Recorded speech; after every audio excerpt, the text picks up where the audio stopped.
Our business owners in Ladysmith in Kwazulu-Natal are picking up the pieces today and counting the cost of the recent heavy rains that have battered the area. It's also back to class, of course, for pupils in the province, but several schools have been severely affected by the flooding. Senior reporter Siphamandla Goge on the ground assessing the full impact here. He's joining us now this hour for the latest. Ncome, good afternoon. How have the floods affected schools reopening in Ladysmith?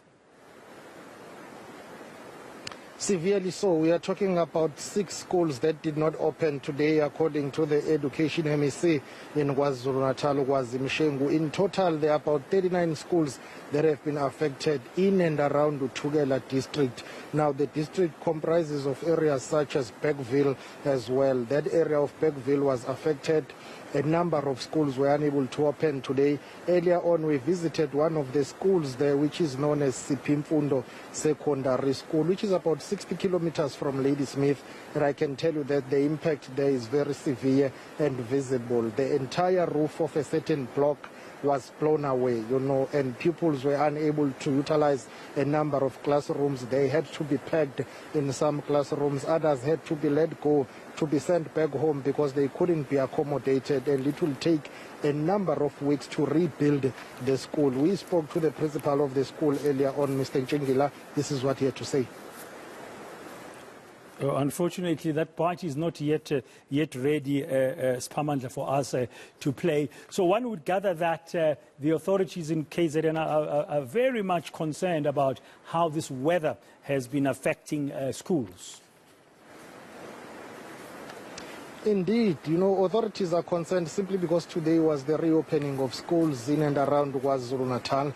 A number of them in Ladysmith couldn't open. But let me tell you that right now we are standing on top of a bridge here. This is the Klip River, which its banks burst. And then here, a pupil, or should I say a 14-year-old teenager, was swept away. My colleague Joko Mane will show you. This is the river that was really had the high level of water, but now water is subsiding. However, it's still pretty much high, and I can tell you that community members have been coming here in search of the missing 14-year-old. The reports, according to family members and according to the friends of the missing teen, the teenagers were just on the banks of this river when the teenager was swept away.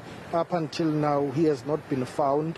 Of course, the search and rescue mission is underway. Earlier on, community members were out in numbers here trying to look for him, and his mother is really devastated, and authorities are busy trying to put together the amount, the cost, to quantify the cost. But I guess there will be no cost, there will be no amount that you can put for human life. For now, according to the authorities, no life has been lost. We await the official confirmation from authorities. It's just businesses that have been severely affected, and many people, they are busy rebuilding their lives. Earlier on, we visited Windsor Secondary School, and the school couldn't open. It's right in the CBD of Ladysmith because it was severely flooded. It's one of the oldest schools in town, more than 100 years old, and the principal earlier on told us that, they are really devastated. They were looking forward to the first day, but now for the rest of the week, there will be no academic activities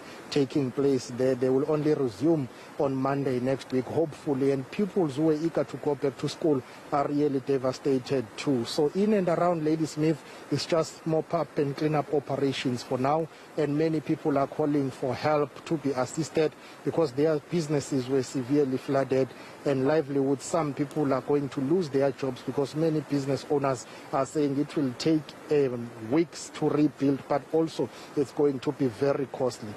Yeah, it's going to be a very costly exercise. What a start to the new academic year of 2022. Thank you very much, Siphamandla Goge, there on the ground there in and around Ladysmith with the latest about how the severe weather there and the flooding has affected both business and the start of the 2022 school year.